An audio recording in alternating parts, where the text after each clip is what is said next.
বিশ্বের সবচেয়ে ভয়ঙ্কর ও সুন্দর রূপটি কার জানেন? দেবাদিদেব মহাদেবের। যেমন তিনি সুন্দর, তেমনি তিনি ভয়ঙ্কর। মহাদেবের সবচেয়ে সুন্দর রূপটি হল চন্দ্রশেখর। মস্তকে তার অর্ধচন্দ্র বিরাজমান, যাকে দেখলে মনে হয় স্বয়ং প্রেম, করুণা ও শান্তির রূপে তিনি বিরাজ করে আছেন। আবার অপরদিকে সবচেয়ে ভয়ঙ্কর রূপ হলো কাল ভৈরব, যাকে দেখলে স্বয়ং মৃত্যুও কেঁপে ওঠে। এটি মহাদেবের সবচেয়ে শক্তিশালী রূপ, কাল ভৈরব, যার অর্থ হলো কাল, সময় বা মৃত্যু।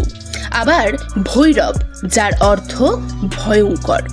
ভগবান একটি, অথচ তার দুই বিপরীত রূপ, একটা শান্তি আর একটা মৃত্যু।